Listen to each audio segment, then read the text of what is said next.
Hello friends, आप सबका स्वागत है मैथ्स एजुकेशन के साथ। अब हम करने जा रहे हैं 15 क्वेश्चन का बी पार्ट। तो ये आपके पास इक्वेशन गिवन है, इसमें भी आपको एक्स वाई एंड जेड की वैल्यू फाइंड आउट करनी है। तो ये आपके पास इक्वेशन है जो आपको गिवन है, x plus y plus z, x plus z y plus z is equal 9, 5, 7।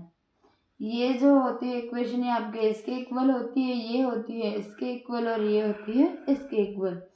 x plus y plus z is equal 9, ये आपकी फर्स्ट इक्वेशन बन गई। x plus z is equal 5, ये आपकी सेकंड इक्वेशन बन गई। y plus z is equal 7, ये आपकी थर्ड इक्वेशन बन गई। अब आप क्या करेंगे, इसमें डायरेक्ट कुछ भी सॉल्व नहीं हो सकता, आप इसलिए इसे सॉल्व करने के लिए एलिमिनेशन मेथड लेंगे, यानी solve equation 1 and 2। x plus y plus z is equal 9, x plus z, आपको y की वैल्यू इसमें नहीं दिया तो आप इसमें 0 लिख देंगे, इज इक्वल 5।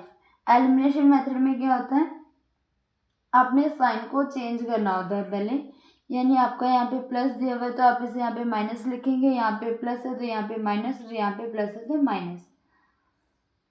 अब आप देखिए, ये आपका ऊपर का साइन प्लस है। जब आपने इसे प्लस या फिर माइनस कट करना है तो आपने नीचे के साइन को नहीं देखना, ऊपर के साइन को और सबसे नीचे वाले साइन को देखना है। तो ये आपका प्लस है और ये माइनस है, यानी प्लस माइनस क्या हुआ, माइनस। 9 में से 5 गया 4, ये भी आपका प्लस है, ये माइनस है, यानी ये माइनस हो रहा है इसलिए कट आउट हो गया। देन नेक्स्ट, ये भी आपका प्लस है और ये माइनस है तो ये भी कट आउट हो गया। ये आपका प्लस माइनस माइनस हो रहा है तो y में से अगर आपने 0 माइनस किया तो y आ गया। तो इस तरह से आपके पास y की वैल्यू क्या आ गई, 4। अब क्या करेंगे, आप put the value of y in equation 3। आप किसी भी इक्वेशन में पुट कर दीजिए, आपका सॉल्यूशन निकल जाएगा। y plus z is equal 7।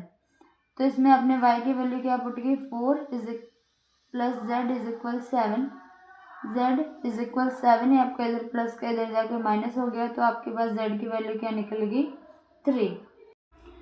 अब आपके पास z की वैल्यू फाइंड आउट हो गई है, तो अब आप क्या करेंगे, z की वैल्यू भी पुट कर देंगे। Put the value of z in equation 2। आप किसी भी इक्वेशन में पुट कर सकते हैं, आपका सॉल्यूशन निकल जाएगा। इक्वेशन 2 के आपके पास x plus z is equal 5, तो यहाँ पे आपने z की पुट कर दी value 3 is equal 5, x is equal 5, यहाँ पे प्लस 3 का इधर जाके माइनस का हो गया तो आपके पास x की वैल्यू क्या आ गई, 2।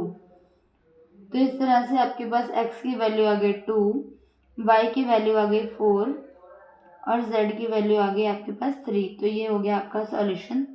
Thanks for watching and subscribe for more videos.